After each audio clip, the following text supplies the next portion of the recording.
Nunca fui supersticioso. Crecí en una familia de policías en Guadalajara, acostumbrado al olor de la pólvora, al peso de las armas y al sonido seco de los disparos. Me hice instructor de tiro por vocación, porque era bueno, porque tenía el temple para mantener la calma cuando los demás apenas podían sostener una Glock sin temblar. Nunca imaginé que aquel campo, ubicado en las afueras de Zapopan, entre matorrales resecos y torres de alta tensión, iba a quebrar mi forma de ver el mundo, o la vida, o lo que viene después. Se llamaba Campo Alfa 19, aunque nadie le decía así. Todos lo conocíamos como La Quebrada, un terreno militar que había sido abandonado por la Sedena a finales de los años 80 y que desde hacía más de 20 años era utilizado por distintas corporaciones para entrenamientos básicos. Era tierra dura, salpicada de grava, con neumáticos viejos marcando líneas imaginarias y siluetas de madera destrozadas por los años y las balas. No tenía absolutamente nada especial, hasta que lo tuvo. Todo empezó un lunes, una mañana calurosa de marzo. Yo había llegado temprano, como siempre, con mi termo de café cargado y los audífonos en las orejas. La luz todavía era oblicua, colándose entre los árboles secos, y el polvo bailaba en el aire como si algo lo removiera desde el suelo. No le di importancia. La tierra siempre estaba en movimiento allá. El primer grupo llegó puntual, 5 cadetes jóvenes, nerviosos, más preocupados por no hacer el ridículo que por acertar en los blancos. Mientras yo ajustaba el equipo de protección, noté que uno de los blancos móviles se estaba moviendo solo, como si alguien lo empujara desde atrás. Caminé hacia él, revisé el mecanismo, le di unos golpes, todo parecía normal. Pensé que era el viento, pero el viento no tiene botas. Las huellas comenzaron a aparecer en la tierra suelta. No eran de ninguno de nosotros, eran profundas, marcadas, y no llevaban la forma de los tenis tácticos que usábamos, sino de botas pesadas, militares. Se detenían justo detrás de las dianas, y luego desaparecían, como si el que las hubiera dejado se hubiera desvanecido en el aire. «Profe, ¿ya estaba aquí esa huella?», preguntó uno de los cadetes, un morro de Tonalá con cara de susto. «Seguro es de ayer. Aquí entrena la municipal también. No pasa nada», respondí sin mirarlo. Pero sí pasaba. Las cosas se pusieron raras el jueves. Esa mañana, el sol estaba tan fuerte que el metal de las siluetas echaba humo. Estábamos practicando tiros en movimiento cuando uno de los cadetes se detuvo en seco. Lo vi quedarse rígido, con la mirada clavada al fondo del campo, más allá de las líneas de neumáticos. «¿Quién es ese?», preguntó. «¿Quién?», le respondí y giré a ver. Allá estaba, parado, inmóvil, a contraluz. Su figura era la de un hombre alto, de postura militar, con un uniforme grisáceo que parecía difuso, borroso, como si no perteneciera del todo a este plano. No podía verle el rostro, ni el arma, solo su silueta rígida, como si fuera una estatua mal recortada del fondo de la escena. No se movía, pero tampoco desaparecía. No dije nada. El entrenamiento terminó en silencio y los cadetes se fueron con el mismo murmullo que uno escucha en un velorio. Yo me quedé un rato más. Caminé hasta el punto exacto donde había estado parado el hombre, esperando encontrar alguna pisada, alguna sombra, algo. No encontré nada. Esa noche dormí mal. Tuve una pesadilla en la que escuchaba órdenes gritadas, en voz rasposa, como si vinieran de un megáfono oxidado. Había humo, balazos, gente arrastrándose por el suelo. Yo no era yo en el sueño. Llevaba un uniforme de hace décadas. Sentía miedo, no del enemigo, sino de algo más. Algo que no se veía, pero que se sentía cerca, muy cerca. Desperté con el corazón agitado. Mi perro estaba gruñendo hacia la puerta de la casa. No había nadie. El domingo siguiente decidí ir solo al campo. Quería grabar unos videos para un tutorial de seguridad con armas, pero la verdad es que algo me jalaba. Algo me decía que tenía que volver, aunque fuera solo. Llegué cerca del mediodía. Llevaba mi arma, pero no la desenfundé. Caminé por el campo, repasando los blancos, las posiciones, las líneas, y entonces lo escuché. Una voz. «Fuego, en ráfaga.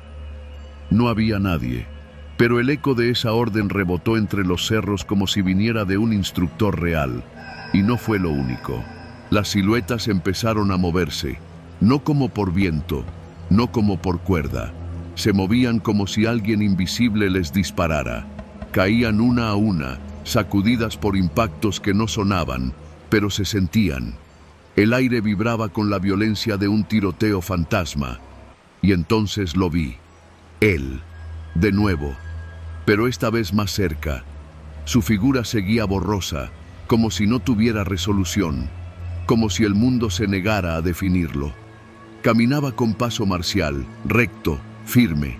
Se acercó al centro del campo, alzó la mano derecha y gritó: ¡al piso! Yo me tiré, sin pensarlo, como si algo en mi cuerpo obedeciera esa voz sin filtro, como si no tuviera opción. Y fue ahí donde todo se desató. Una línea completa de soldados, fantasmas, se materializó frente a mí. Cuerpos espectrales, semitransparentes, vestidos con uniformes viejos, cargando armas antiguas, con rostros curtidos, ensangrentados, algunos con heridas imposibles. Marchaban, disparaban al aire, gritaban. Uno cayó frente a mí, con un hueco en el pecho. Abrió la boca como para gritarme algo, pero en vez de sonido, salió tierra seca. Todo duró unos segundos, o una eternidad. Cuando me levanté, estaba solo.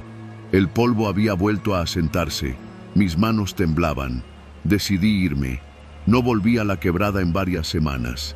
Le dije a mis superiores que había tenido un problema de salud y me asignaron otros campos. Intenté olvidarlo, pero la imagen del hombre borroso seguía viniendo a mí en sueños, en reflejos, en los espejos empañados del baño. La gota final llegó un mes después, cuando un colega me mostró una vieja foto en blanco y negro que había encontrado en un archivo de Sedena. Era del año 1973, una generación completa de soldados posando en fila justo en el mismo campo donde yo entrenaba. Todos jóvenes, duros, de mirada firme. Lo vi, en el centro, el hombre del uniforme borroso. Ese es el mayor Estrada, me dijo mi amigo. Murió ahí mismo, en un ejercicio. Una granada mal lanzada. Se llevó a 6 más con él. Dicen que no se fue, que sigue dando órdenes. Yo no dije nada. Solo sentí cómo me recorría algo por dentro. Algo frío, no un escalofrío. Algo como un fragmento de tierra seca metiéndose entre las costillas. He vuelto al campo 2 veces desde entonces. No por gusto, por trabajo. Y siempre, sin falta, justo cuando el sol se empieza a poner, lo veo. Parado, borroso, dando órdenes que nadie debería escuchar. Y aunque ya nadie entrena ahí por las interferencias, yo sé que el mayor sigue formando su pelotón, reuniendo a los suyos, esperando que uno más obedezca su voz. Y lo que más miedo me da es que cada vez me cuesta más decirle que no.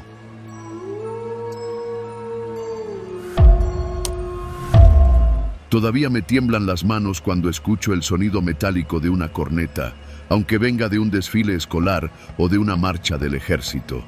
Me pasa desde hace casi 10 años, desde aquella vez que nos mandaron patrullar en la Sierra de Puebla, cerca del antiguo fuerte de Loreto, un lugar con historia espesa, como la neblina que se cuela en los huesos.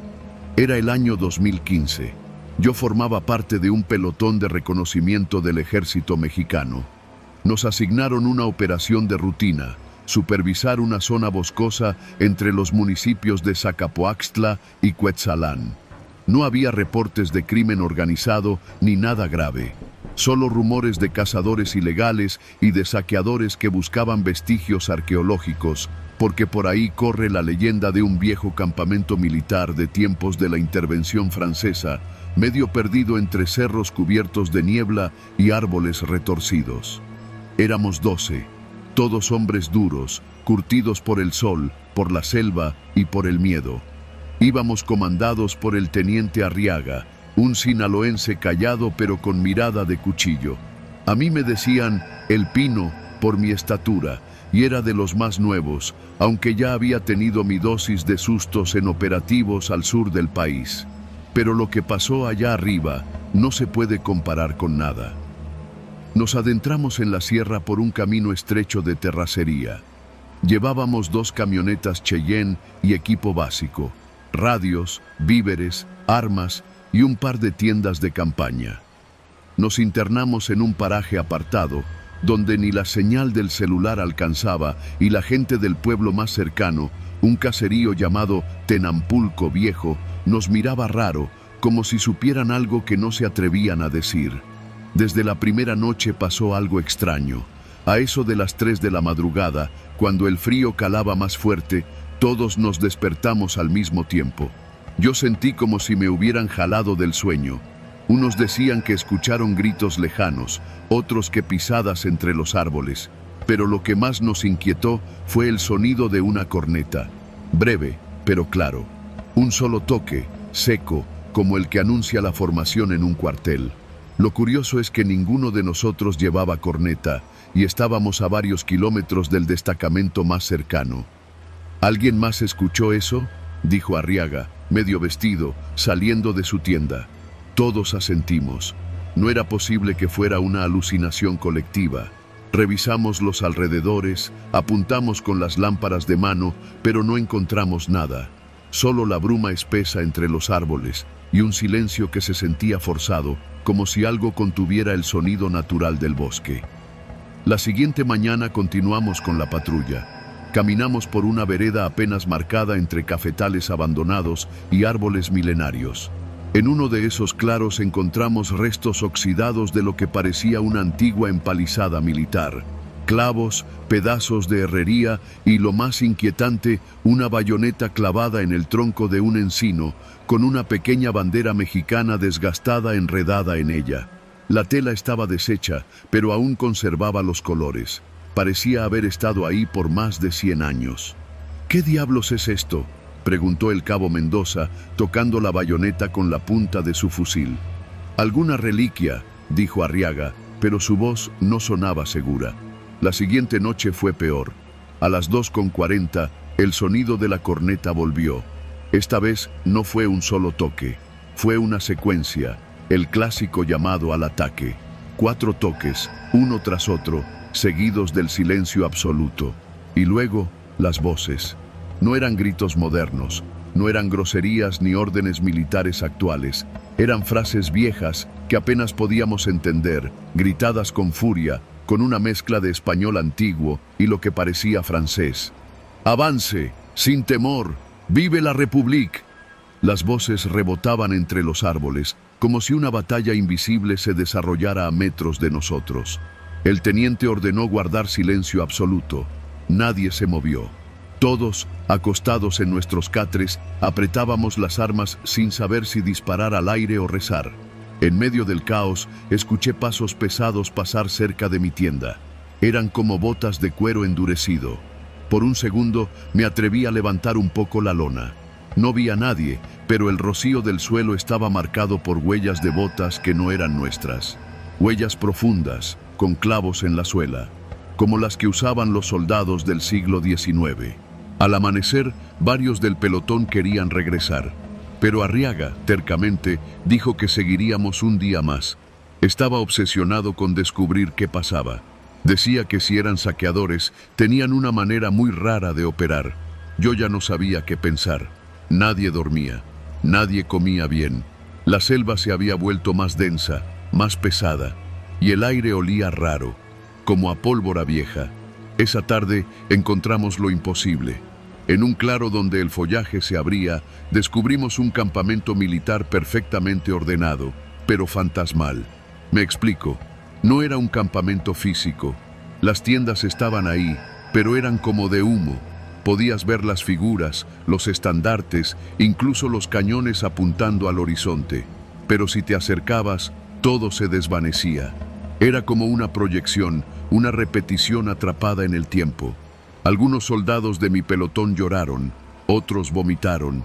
Uno, el soldado Lira, entró corriendo a ese campamento fantasmal y nunca regresó. Lo buscamos hasta que cayó la noche, gritando su nombre, disparando al aire. Nada, desaparecido. Y entonces, como si esa pérdida hubiera abierto una compuerta, lo peor llegó. La última noche fue un infierno. El toque de corneta sonó justo a las 3, pero esta vez fue ensordecedor, como si estuviera dentro de nuestras cabezas. Y no vino solo. Vinieron ellos. Primero los escuchamos marchar entre la maleza, decenas, tal vez cientos. Luego los vimos, hombres vestidos con uniformes antiguos, algunos franceses, otros mexicanos, todos pálidos, con ojos vacíos, con heridas abiertas y uniformes rasgados. Muchos sin rostro, portaban mosquetes, lanzaban gritos de guerra, disparaban al vacío. Se cruzaban entre nuestras tiendas sin vernos, como si no estuviéramos ahí. Pero uno sí me vio. Era un oficial francés, con bigote perfectamente delineado, el rostro lleno de tierra seca y una banda azul cruzándole el pecho. Me miró fijo, sonrió y levantó su corneta. La sopló frente a mí. El sonido me atravesó el cuerpo. Sentí que mi corazón se detenía un instante. Caí al suelo. Cuando desperté, estaba en el Hospital Militar de Puebla. Habían pasado 5 días. Solo 5 de nosotros regresamos. Arriaga murió de un paro cardíaco en el helicóptero de evacuación. A Lira nunca lo encontraron. Los demás fueron declarados incapacitados. Nadie quiso hablar de lo que vimos. El informe oficial dijo que sufrimos un episodio de alucinación colectiva por consumo de hongos silvestres contaminados. Una mentira que nos obligaron a firmar. Yo sé lo que vi. A veces, en las noches tranquilas, escucho esa corneta. Una sola nota, larga, grave. Y sé que no está lejos. No me acerco a la sierra desde entonces. No duermo cerca de ventanas abiertas. No voy a desfiles. Porque entendí algo allá arriba, en ese bosque maldito. La guerra no se termina solo porque mueran los soldados. Algunos siguen marchando. Y el toque de corneta nunca deja de sonar.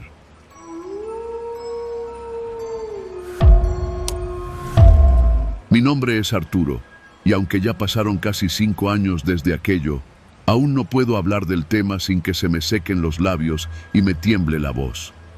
Lo que viví no lo cuento buscando consuelo ni atención. Lo cuento porque alguien tiene que saberlo. Porque hay lugares que no deberían tocarse. Porque el silencio, a veces, tiene nombres antiguos que no deben ser pronunciados. Esto sucedió en Guanajuato, en el Cerro del Cubilete. No en la cima, donde está el Cristo Rey que todos conocen, sino mucho más abajo, donde los turistas no van, donde las veredas se vuelven tan estrechas que el sol apenas se cuela entre los mezquites y las piedras parecen susurrar bajo las botas. Era el año en que me fui a vivir con mi novia a Silao. Conseguí un trabajo como topógrafo con una constructora que planeaba abrir una ruta alternativa para vehículos pesados, justo a un lado del cerro. El proyecto era polémico porque algunos decían que esas tierras eran sagradas, o al menos intocables. Otros hablaban de restos de batallas antiguas, pero nunca les puse atención. Yo era escéptico, racional. Medía, calculaba y dibujaba. Nada más. El 23 de abril me asignaron trazar el mapa de una oquedad que uno de los obreros había encontrado por accidente mientras escarbaban una zanja. Decía que había pisado una piedra hueca que se desplomó, dejando al descubierto un agujero que parecía no tener fondo. Cuando me llevaron al sitio, cubierto por maleza y lodo, sentí un escalofrío inmediato. Pero no lo dije. Me limité a colocar mis marcas, tomar fotos y bajar con mi linterna y mi arnés, creyendo que se trataría de una vieja mina o tal vez una caverna natural. Lo que encontré abajo no era natural. Era un túnel, un pasillo largo, húmedo y oscuro, con muros de piedra colocados a mano. Olía a tierra rancia y metal oxidado. El aire estaba viciado, pero no al punto de asfixiar. Encendí mi linterna y avancé unos metros. No había señal de murciélagos ni insectos, solo un eco denso que parecía responder con 1 milisegundo de retardo a cada uno de mis pasos. A los 15 metros lo vi. Un hombre, de pie, inmóvil, a medio túnel. No llevaba lámpara, ni antorcha, ni celular. Estaba ahí, de pie, como si hubiera estado esperándome. Llevaba una chaqueta militar antigua, de esas que uno ve en museos o películas viejas. Su rostro era pálido, inexpresivo, como si no supiera lo que era la emoción. Tenía una venda sucia cubriéndole parte de la cabeza y en el pecho un hueco oscuro donde alguna vez debió haber un botón o una insignia. Me le quedé viendo varios segundos sin saber si hablarle, si correr, si pedir ayuda. ¿Todo bien allá abajo?, me gritó Ramírez, uno de los obreros, desde la superficie. Me giré para responder. Cuando volví a ver al hombre, ya estaba más cerca. No había escuchado ni un solo paso. No hacía ruido al caminar. Lo supe porque durante los siguientes minutos me guío por el túnel. No dijo una palabra. Solo avanzaba, girando de vez en cuando para asegurarse de que lo siguiera. Intenté hablarle 3 veces. En las 3, él solo me miró con esos ojos vidriosos que no parecían vivos, pero tampoco muertos. Me sentí estúpido, siguiéndolo como un niño hipnotizado. El túnel se ramificaba. No era una caverna común, era un laberinto. En algunos muros había marcas extrañas, talladas en piedra, cruces invertidas, fechas borradas, símbolos que parecían aztecas, pero con un trazo más agresivo. Había huesos, muchos. Hombros, fémures, cráneos aplastados, algunos con cascos oxidados todavía puestos, uniformes podridos por el tiempo, pero reconocibles como los de los soldados insurgentes del siglo XIX. La historia me golpeó de lleno. ¿Qué era ese lugar? Mi guía seguía en silencio. Lo que más me aterraba era que su respiración nunca variaba, nunca sudaba, nunca se limpiaba el rostro, solo caminaba, sin detenerse. Llegamos a una sala más amplia, con techos altos que se arqueaban hacia un punto central. Allí, entre restos humanos, encontré lo que parecía ser un altar, pero no uno cristiano. No había santos ni vírgenes. Era una figura tosca tallada en piedra negra, con ojos de obsidiana y una boca abierta como si gritara eternamente. Alrededor, velas apagadas, cenizas, cráneos humanos con inscripciones en la frente. Algo se había invocado ahí. El guía se detuvo frente al altar, me miró una vez más, y entonces lo escuché. No su voz, no. Lo que escuché fue un murmullo que venía de las paredes, primero sutil, luego desesperado. Voces que pedían ayuda, que gritaban nombres, que recitaban oraciones truncadas. El aire se volvió espeso. Un zumbido grave comenzó a vibrar en mis oídos. El guía alzó la mano, señalando algo a mi izquierda. Me giré y vi una pequeña rendija, como una puerta empotrada en la piedra, cubierta con una reja vieja. Dentro había más cuerpos, pero estos estaban frescos. Parecían soldados, sí, pero no de hace siglos. Llevaban uniformes sin insignias, como los que usan los grupos paramilitares. Sus rostros estaban congelados en muecas de dolor absoluto. Y uno de ellos, juro por lo que más amo en la vida, parpadeó. Retrocedí, con el estómago en la garganta. El guía seguía señalando. Quería que viera, que entendiera, y lo entendí. Aquello era una fosa, no solo de muertos, sino de condenados. Y él era su guardián, su heraldo, su carcelero, o su víctima eterna, no lo sé. Corrí. No supe cómo encontrar el camino de regreso. Los pasillos parecían moverse, los ecos eran más fuertes, como si me siguieran cientos de pies que no pisaban el suelo. Escuchaba armas descargarse, órdenes gritadas en español antiguo, rezos en náhuatl. Me sangraban los oídos, grité con todas mis fuerzas. Finalmente, vi la cuerda del arnés, aún colgando por el hueco. Me trepé como pude, rasgándome las manos, jadeando, llorando. Cuando salí, Ramírez ya no estaba. El lugar estaba en completo silencio. La maleza, intacta, como si nadie la hubiera pisado. El sol ya casi se ocultaba, y el aire olía a humedad vieja, como si algo se hubiera despertado. Llegué solo al campamento. Nadie me creyó.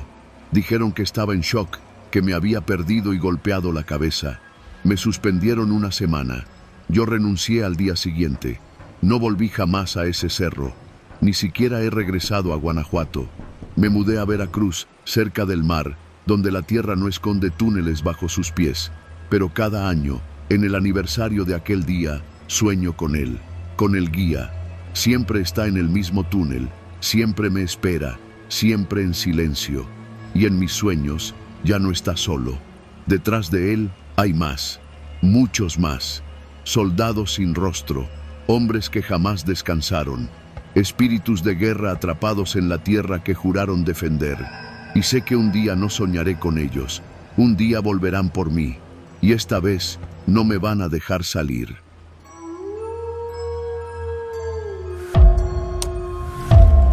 Trabajo de guardia nocturno desde hace más de 10 años.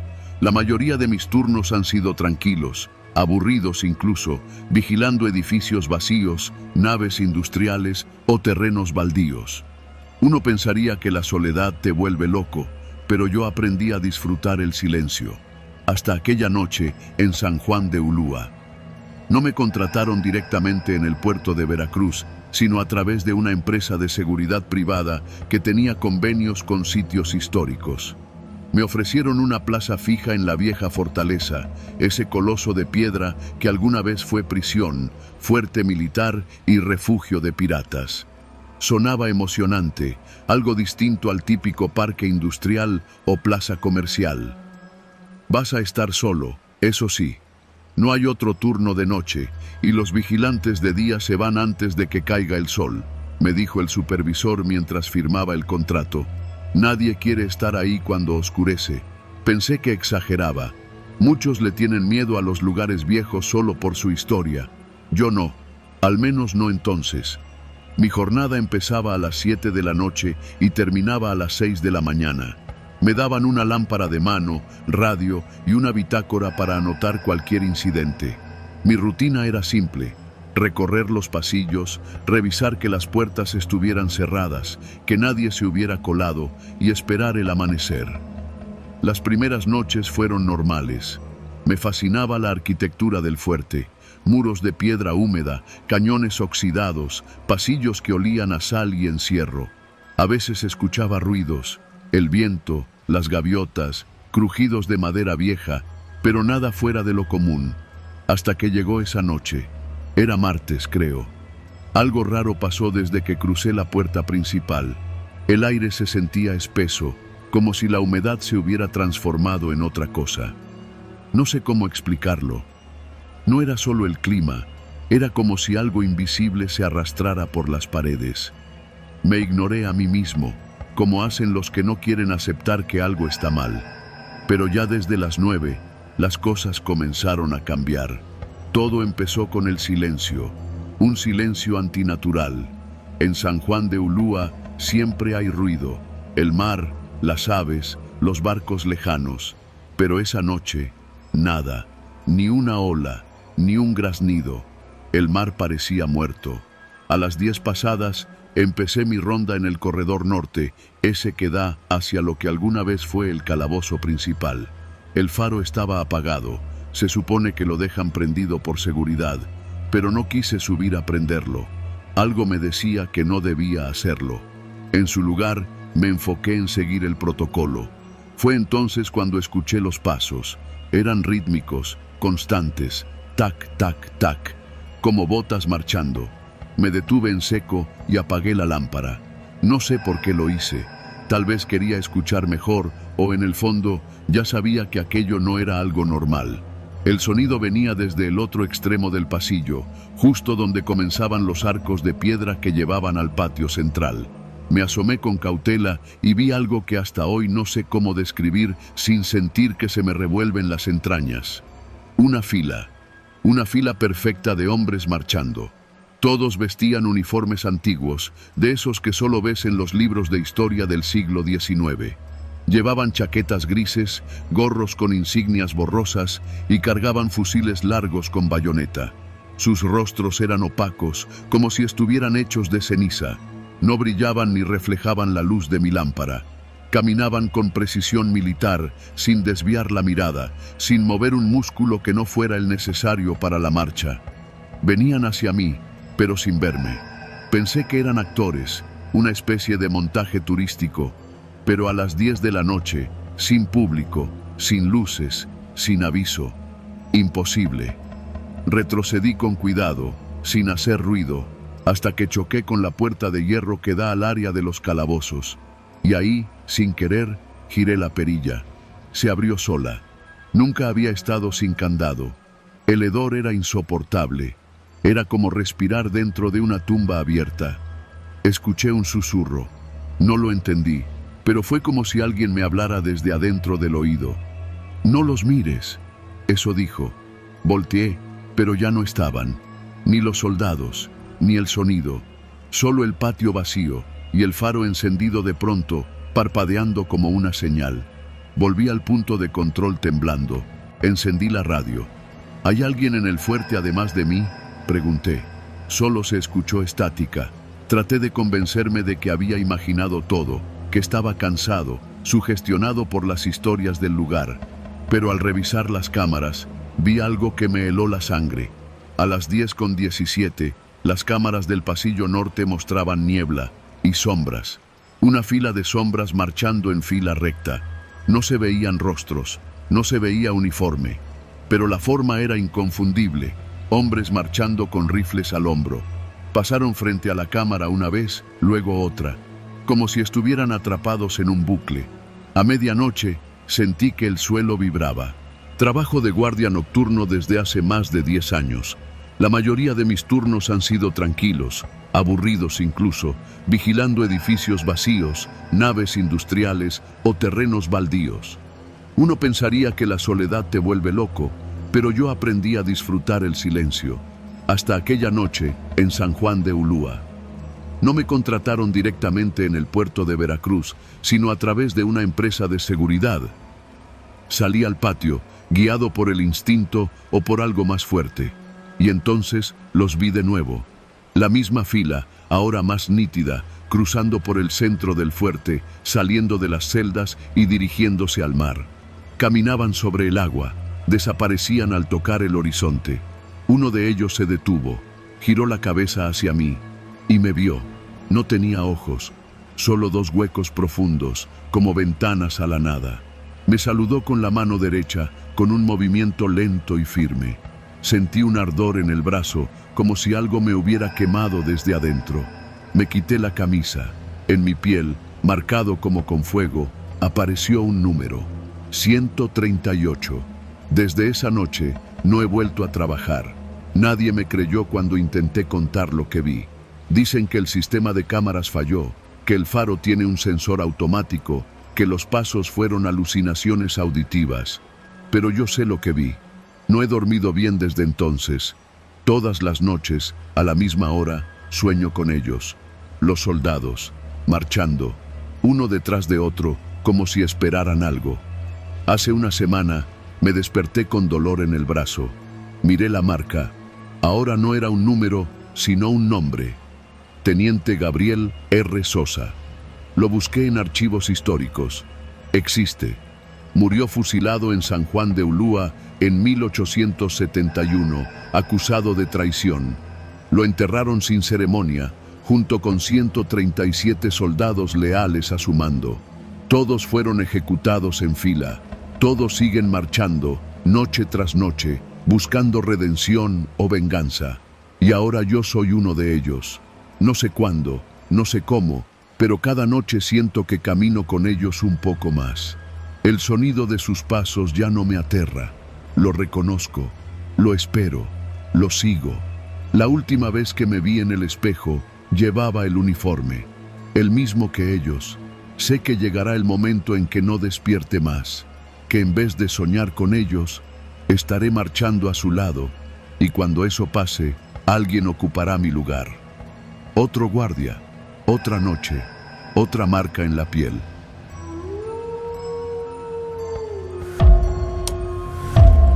No sé si lo que voy a contar me lo estoy inventando con la mente podrida por el insomnio, o si de verdad pasó como lo recuerdo.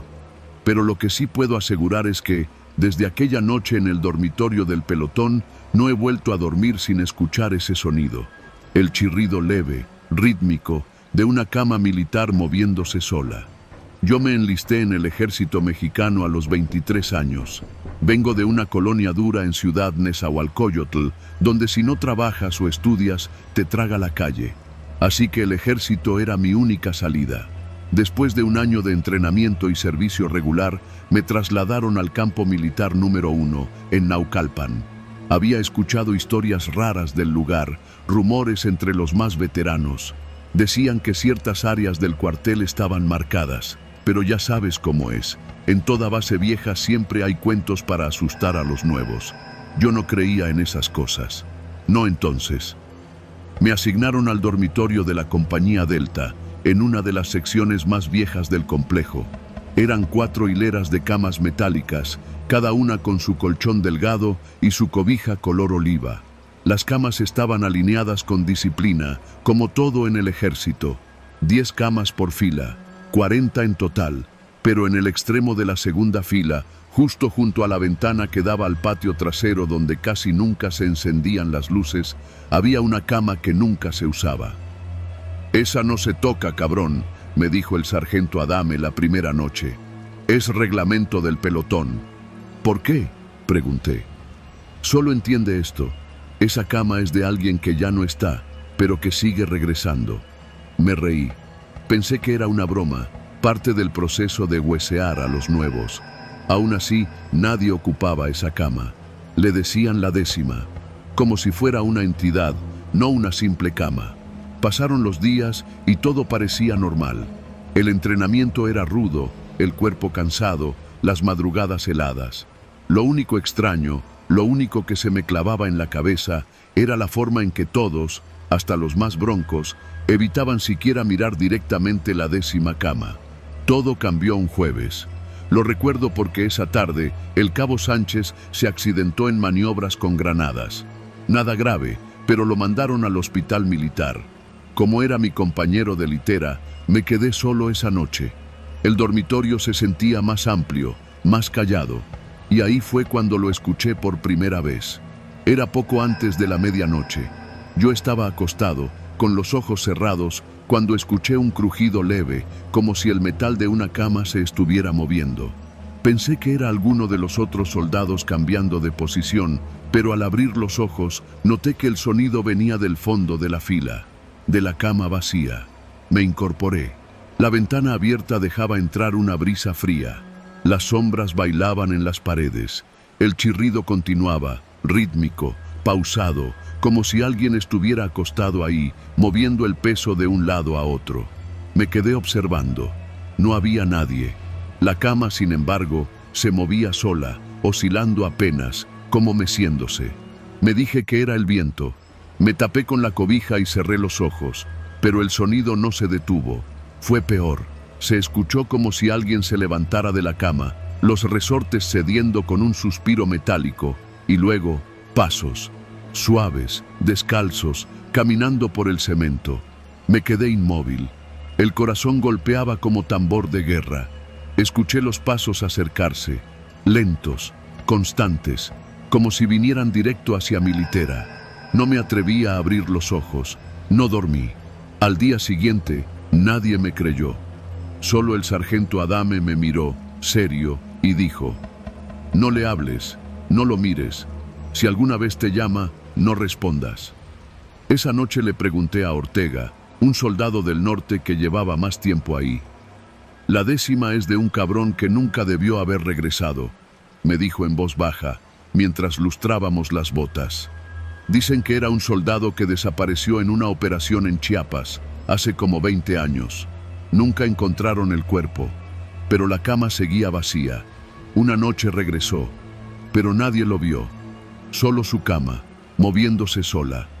Desde entonces, nadie la ocupa. Las semanas pasaron, y cada tanto, la cama volvía a moverse sola. Solo de noche, solo cuando todos dormían. El movimiento era casi imperceptible, pero cada vez que sucedía, el ambiente del dormitorio cambiaba. El aire se volvía espeso, más frío. Una sensación de que algo invisible se arrastraba entre nosotros. Una madrugada, cerca de las 3, el soldado Gómez gritó.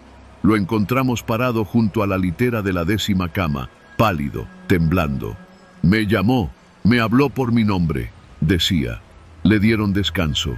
Lo mandaron a casa con un permiso especial. Nunca regresó. Fue entonces cuando me di cuenta, la cama escogía. Esa misma noche, me desperté con un murmullo junto a mi oído. Morales, mi nombre, en voz baja, ronca, como si alguien que no ha hablado en años lo dijera con esfuerzo. Me levanté de golpe. Todos dormían, o fingían dormir. La cama se movía. Morales, ven. El colchón crujía, como si alguien invisible se incorporara. Ven conmigo. La voz no era una orden, era una súplica. Tomé mis cosas y dormí en el sanitario esa noche, sobre el piso frío, pero al menos con las luces encendidas. Al amanecer, volví al dormitorio. La cama estaba perfectamente hecha, como siempre, pero sobre la colcha había un mechón de cabello negro y húmedo. No dije nada, pero empecé a investigar por mi cuenta. Me colé en el archivo viejo del cuartel. Busqué operaciones en Chiapas, soldados desaparecidos. Encontré un reporte de 1998. Un pelotón emboscado por supuestos rebeldes. Solo 9 cuerpos recuperados. Uno nunca fue hallado. Teniente Joaquín Gallardo, 32 años, originario de Veracruz. Su última asignación, dormir en la 10ª cama. Imprimí el reporte, lo guardé. Esa misma noche, la cama no solo se movió, se cayó al suelo. Todos nos despertamos con el estruendo. Nos levantamos. La litera estaba volteada, como si algo hubiera salido con violencia de ella. Desde ese día, empezó la pesadilla verdadera. Uno por uno, los soldados comenzaron a enfermar. Vómitos, pesadillas, alucinaciones. Uno hablaba dormido, siempre con la misma frase: me está llamando. Otro se levantaba caminando dormido y se paraba frente a la cama, inmóvil, por horas. Y luego vino lo peor. Una noche, ya sin poder más, decidí hacer guardia. Me armé de valor y me senté frente a la 10ª cama, solo, con una lámpara en mano. Esperé. A las 2:30, el aire se volvió helado. Los vidrios de las ventanas se empañaron. La cama empezó a moverse, suavemente, luego con más fuerza, como si alguien forcejeara desde adentro. De pronto, las cobijas se levantaron solas, como si una figura invisible se incorporara. Morales, dijo la voz, más clara esta vez. Ya me toca. Vi cómo el colchón se hundía. Había un peso ahí, algo que no podía ver, pero que claramente estaba presente. Y luego, la lámpara se apagó. La oscuridad me envolvió. Sentí que algo se sentaba junto a mí. El frío era insoportable. Yo nunca me fui. Corrí, grité. El sargento Adame me encontró tirado en el pasillo, llorando, con la lámpara hecha trizas. Al día siguiente, sellaron el dormitorio. Dijeron que era por mantenimiento, pero todos sabíamos la verdad. El pelotón fue reubicado. La cama, sin embargo, se quedó ahí. Nadie se atrevió a moverla. Hoy estoy retirado. Vivo en Iztapalapa, vendo fierros viejos y sobrevivo como puedo. Pero hay noches, sobre todo cuando el viento sopla desde el norte, en que juro escuchar, allá a lo lejos, el sonido de un colchón crujiendo, moviéndose lentamente, como si alguien se estuviera preparando para regresar. Y lo peor es que a veces creo escuchar mi nombre.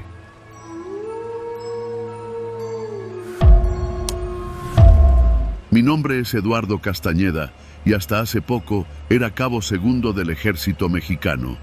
Serví en la 8ª zona militar, con base en Chihuahua, pero la historia que voy a contarte no ocurrió en la ciudad, sino en un viejo puesto militar olvidado entre la Sierra de Guerrero, cerca del pueblo de Apaxtla. Me mandaron allá como parte de una rotación de rutina, o eso me dijeron, pero nada de lo que viví en esa casamata fue rutinario. Desde entonces no puedo cerrar los ojos sin revivir esa maldita noche. Y lo peor es que, aunque nadie me crea, yo sé que no fui el primero en ver lo que vi, ni seré el último. Todo empezó cuando nos llegó una orden extraña. Un grupo reducido debía hacer presencia en una instalación deshabilitada desde hacía más de 10 años. Una pequeña casamata construida durante los años 70, cuando el ejército buscaba controlar el narcotráfico en zonas montañosas.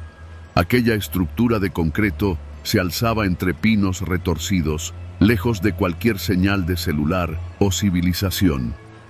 Me acompañaban 3 elementos: el sargento Medina, un viejo duro de tragar; Mendoza, un chavo de menos de 25 años que apenas comenzaba; y Ortega, un tipo callado que se echaba la Biblia como si fuera su diario. Llegamos al anochecer, después de 3 horas en una camioneta que ya pedía descanso. El camino era puro terracería y maleza. La casamata estaba justo como nos habían dicho, olvidada, cubierta de moho, con un portón de acero oxidado y grafitis que apenas dejaban ver el número de batallón al que alguna vez perteneció. El interior era húmedo y olía a tierra vieja, a encierro. Solo había 2 habitaciones, una con literas empotradas, la otra con un escritorio metálico y unas repisas vacías. Todo estaba cubierto de polvo y telarañas, menos el suelo.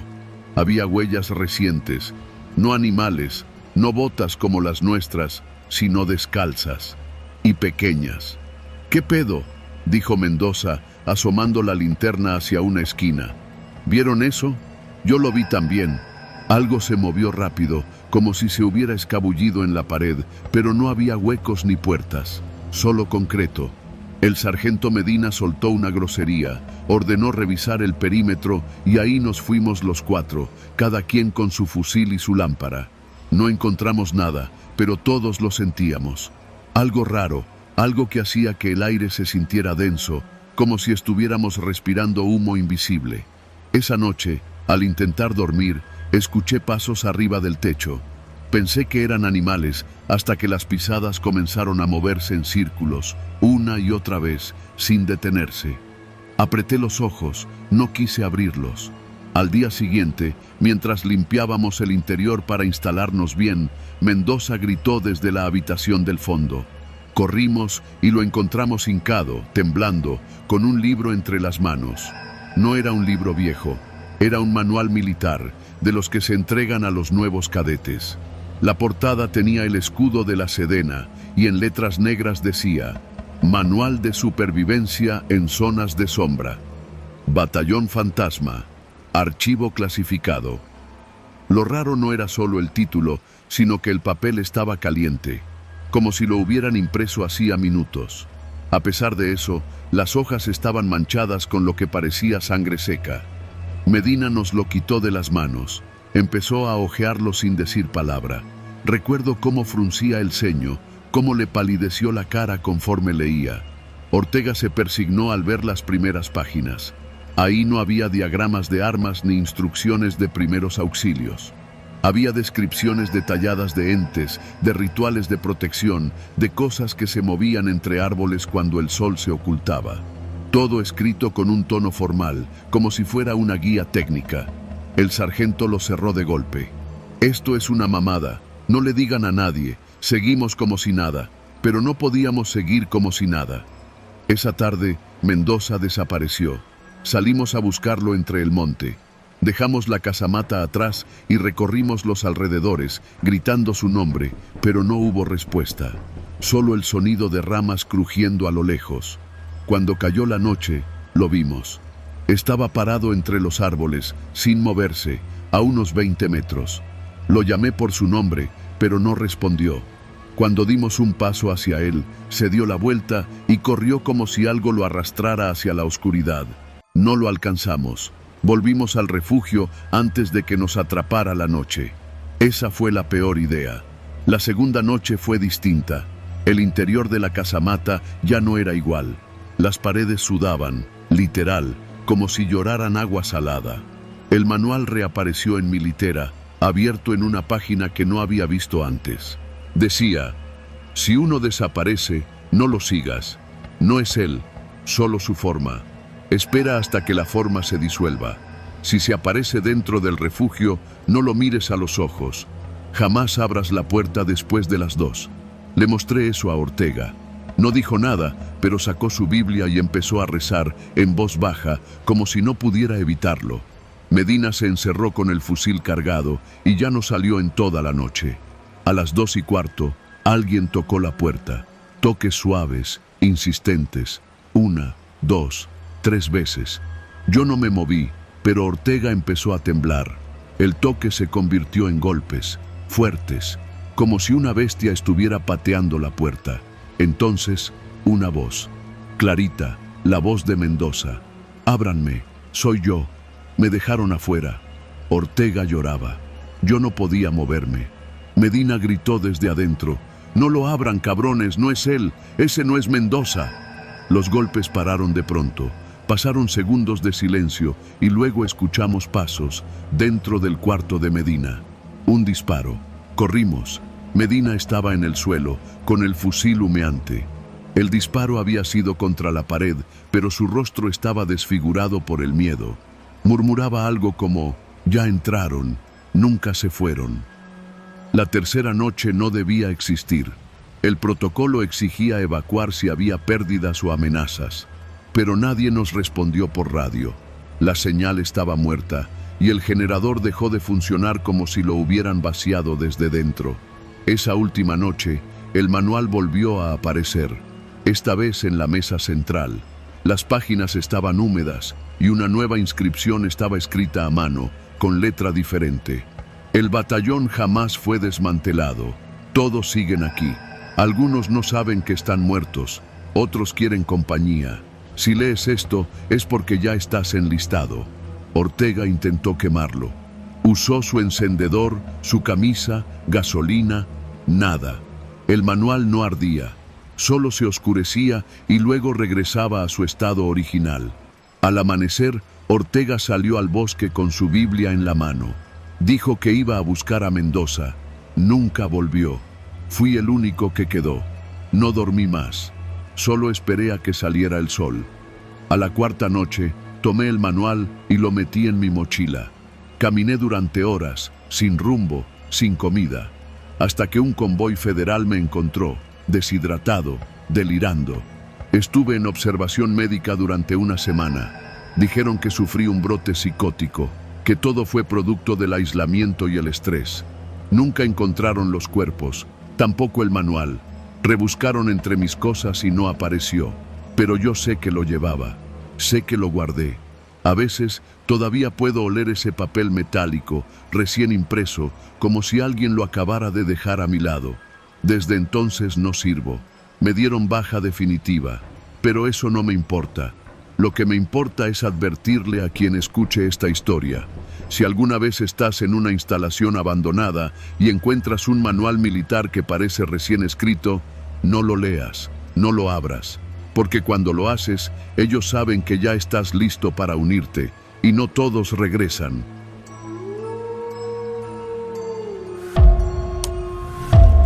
Nunca quise entrar al ejército, lo hice por necesidad.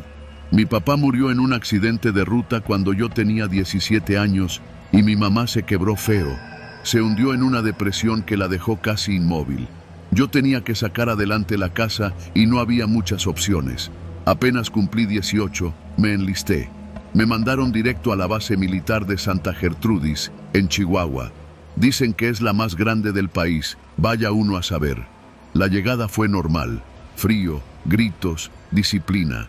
Lo mismo que todos los reclutas viven. El primer mes fue un infierno, no por el entrenamiento, sino por el ambiente. La base estaba alejada del pueblo, rodeada de puro monte seco. De día era tolerable, pero de noche se sentía otro aire. No lo supe explicar en ese entonces, solo que algo no cuadraba, como si la oscuridad ahí pesara más que en otros lados. La primera vez que pasó algo raro fue en la segunda semana. Me tocó guardia nocturna en el perímetro del Ala Vieja, un edificio abandonado desde hacía décadas. Nadie nos decía bien por qué ya no se usaba. Algunos decían que antes era un cuartel médico, otros que ahí entrenaban a los que iban a la guerra del Golfo. Pero en realidad nadie sabía. Eran cerca de las 3 de la mañana. Caminaba con mi fusil descargado, como nos exigían, repasando mentalmente los pasos del patrullaje. Nada fuera de lo normal, hasta que empecé a escuchar pasos detrás de mí. Pasos, firmes, rítmicos. Al principio pensé que era otro recluta, tal vez el cabo que me supervisaba, haciéndome una inspección sorpresa. Me detuve, los pasos también. Me di vuelta, nadie. Sentí un vacío en el estómago, pero traté de mantener la calma. Seguí caminando, otra vez los pasos, como si alguien me siguiera al mismo ritmo. Me detuve en seco, silencio. Me giré rápido, nada. Apuré el paso y los pasos detrás de mí se aceleraron también. Me puse a trotar y los sentí pegados detrás de mí, como si alguien marchara conmigo, apenas a unos pasos. Cuando llegué a la caseta, entré casi corriendo. «¿Qué tienes?», me preguntó el sargento Robles. «Nada, mi sargento». Escuché. «No, nada. Todo en orden». Mentí. Me dio vergüenza. Pero esa noche no dormí nada, y los pasos no se me salieron de la cabeza. A la noche siguiente, me cambiaron de puesto, pero los pasos regresaron, siempre detrás, siempre sincronizados con los míos. Ya no era sugestión. Incluso otros reclutas empezaron a notarlo. Uno de ellos, el Güero Mendoza, dijo en voz baja una madrugada: «¿No sientes como si alguien marchara atrás? Como si fuéramos más de los que estamos». Eso me heló la sangre. Luego vino lo del dormitorio. Compartíamos un cuarto con literas de metal. Las noches eran silenciosas, solo el zumbido de los ventiladores y el resoplido de los que roncaban. Pero una noche se escuchó algo más. Una marcha, a paso firme, dentro del dormitorio, como si un pelotón entero entrara caminando. Abrí los ojos. Estaba oscuro, pero la silueta de los cascos colgados se veía. Nadie se levantó, nadie hablaba, solo esos pasos, uniformes, 1, 2, 1, 2, y después un grito. El chacón, que dormía en la litera de abajo, se incorporó como si lo hubieran electrocutado. Decía que algo lo había tocado, que sintió una mano empapada de sangre sobre su pecho. Le dieron 3 días de descanso, pero cuando regresó ya no era el mismo, pálido, callado. Nos dijo una noche, sin mirarnos: «Los que marchan atrás no están vivos, yo los vi». No quiso explicar más. A la semana lo sacaron del entrenamiento. No volvió. Después de eso, las cosas se intensificaron.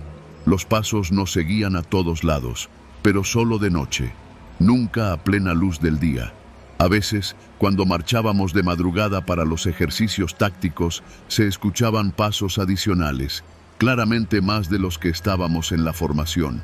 Los instructores se hacían los desentendidos, como si supieran, pero prefirieran no hablar. Un día me tocó hablar con un soldado veterano, el cabo Reyes. Ya tenía más de 20 años en la base. Me armé de valor y le pregunté si sabía algo de los pasos. Se me quedó viendo, como si evaluara si valía la pena decirme la verdad. Luego me dijo: «Aquí hubo una masacre, hace años. Un pelotón entero fue enviado a una operación en la sierra. Nunca regresaron. Se dice que hubo una traición, que los vendieron, los emboscaron y los mataron como perros. Algunos cuerpos nunca se recuperaron. Dicen que los enterraron por allá, por donde está el ala vieja. Desde entonces, los que hacen guardia cerca de ahí, los escuchan». ¿Escuchan qué? La marcha. Siguen marchando, como si no supieran que ya están muertos, o como si no los dejaran irse. Después de eso, cada vez que me tocaba turno nocturno, lo sentía. Ese peso, esa presencia. No era solo el ruido, era como si el aire se cargara, como si algo invisible estuviera justo detrás, listo para tocarte la nuca. Un domingo por la madrugada me tocó hacer patrullaje con otro recluta, Toño Rivas. Buen tipo, hablador. Íbamos en silencio, porque ya sabíamos lo que se sentía cuando uno hablaba de más en esas madrugadas. Pero ese día fue diferente. Íbamos bordeando el edificio abandonado cuando Toño se detuvo. Le temblaban las manos. Lo miré. ¿Viste eso? ¿Qué cosa? Ahí, junto a la puerta, alguien nos vio desde adentro. Miré rápido. Nada, solo la oscuridad. Pero se sentía algo, como una vibración en el suelo, como si marcharan desde adentro. Un estruendo sordo, rítmico. Toño dio un paso atrás. «Vámonos a la verga de aquí», dijo casi en susurro. Pero era tarde. La puerta del ala vieja se abrió sola. Un rechinido largo, lento. Un viento frío salió de ahí, y dentro, sombras, siluetas uniformadas, sin rostro.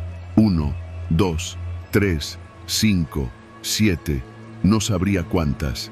Venían caminando hacia nosotros, marchando, en formación. Toño gritó y salió corriendo. Yo no pude moverme. Me quedé ahí, paralizado. Uno de ellos se me acercó. Podía verle el uniforme completo, pero su rostro era solo un hueco negro, como un casco vacío. Se detuvo frente a mí. Me levantó la mano en saludo militar. Yo, sin pensar, respondí el saludo. No sé por qué lo hice. Fue automático, y en ese momento todos se detuvieron, como si ese gesto hubiera detenido la marcha. Se quedaron ahí, inmóviles. Luego, simplemente desaparecieron, no como humo, más bien, como si nunca hubieran estado ahí. La puerta del edificio se cerró de golpe. Toño regresó con un par de sargentos. Dijeron que yo estaba pálido, en shock. Me sacaron del servicio esa misma semana. Evaluación psicológica, dijeron. No insistí. Ya pasó más de un año desde entonces. Vivo en Hermosillo con mi madre. No volví a pisar una base militar, pero aún, en las noches más silenciosas, cuando el viento sopla entre las ramas secas del patio, juro que escucho algo. 1, 2, 1, 2, marchando detrás de mí, como si me hubieran seguido, como si no me hubieran dejado ir del todo, y a veces me sorprendo devolviendo el saludo.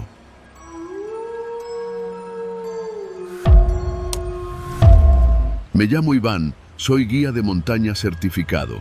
Desde hace más de 10 años llevo grupos por la Sierra Negra, justo en la región que bordea la zona restringida del Gran Telescopio Milimétrico. Conozco la montaña como la palma de mi mano. Los vientos traicioneros de la madrugada, las sombras que caen con la neblina espesa, los ruidos que hacen los coyotes al bajar y hasta las sendas por donde los militares acostumbraban a patrullar. Lo que viví hace unos meses cambió mi forma de ver este lugar para siempre. Aquella vez subía con 3 hombres de Monterrey que habían contratado una expedición privada. Querían una experiencia auténtica, acampar lejos de las rutas turísticas y acercarse lo más posible al perímetro militar sin cruzarlo. Se hacían llamar exploradores, pero no eran más que oficinistas con equipo nuevo. Acepté porque pagaban bien. Salimos de Atzitzintla antes del amanecer y subimos por la ruta vieja que pasa entre las torres de comunicaciones abandonadas. El clima era seco, pero el aire olía raro, como si la tierra estuviera húmeda aunque no hubiera llovido. Mientras avanzábamos, noté que los pájaros no cantaban y eso me puso nervioso. La sierra siempre canta, siempre. Pasado el mediodía, llegamos a una pequeña planicie donde alguna vez hubo un campamento militar. Las estructuras estaban oxidadas, medio derruidas, con grafitis en náhuatl y español. Nada fuera de lo común, hasta que uno de los regiomontanos, Sergio, se alejó para orinar y regresó blanco como papel. «Oigan, ¿ustedes vieron eso?» «¿Qué?», le pregunté. «Un señalamiento, como de esos tácticos, como los que usan los soldados para marcar posiciones», pero se movió. Estaba en un árbol, apuntando hacia nosotros. Nos acercamos al lugar que señalaba. No había nada, solo ramas secas y marcas en el piso. Uno de los muchachos tomó una foto con su celular. Cuando la revisamos, todos vimos lo mismo. Una mano negra, alargada, con dedos larguísimos, pegada al tronco. Pero al voltear otra vez, ya no estaba. Pensamos que era un juego de sombras. No era la primera vez que algo se aparecía raro en fotos de montaña. Les dije que no se espantaran, que era normal.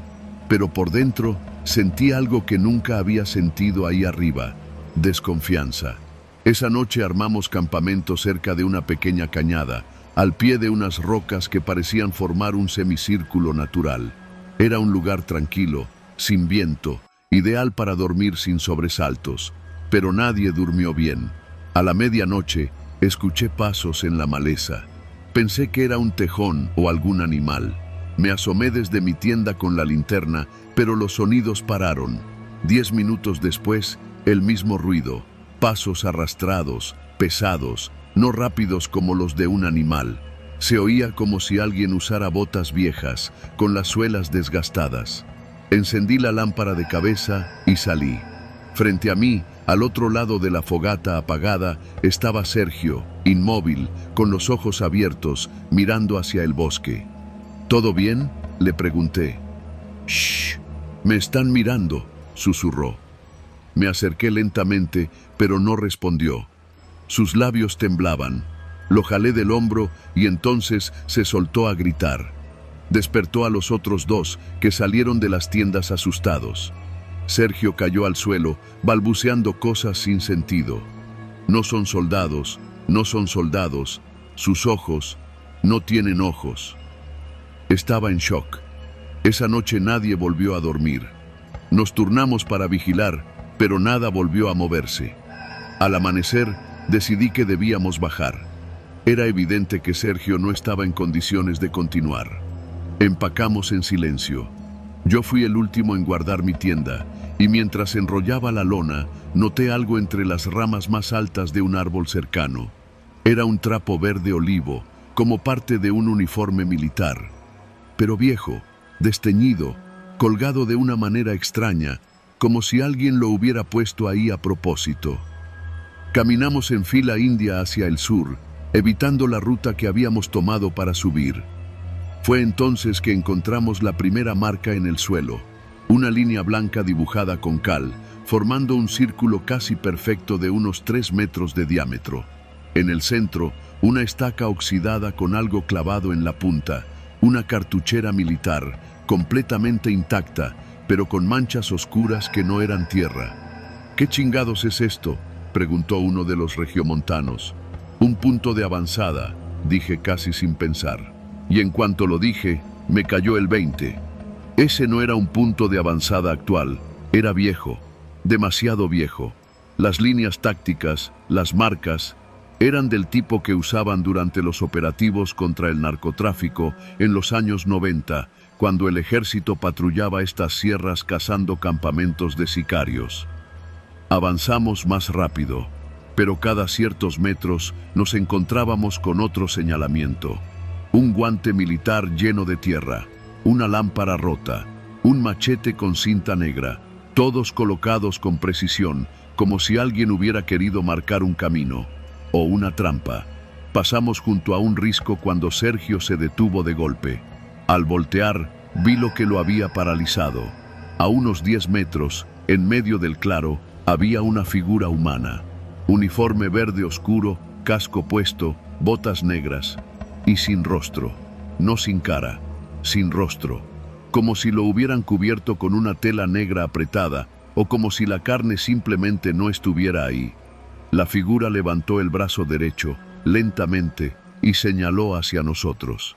Corrimos. Los 3 hombres me seguían sin chistar.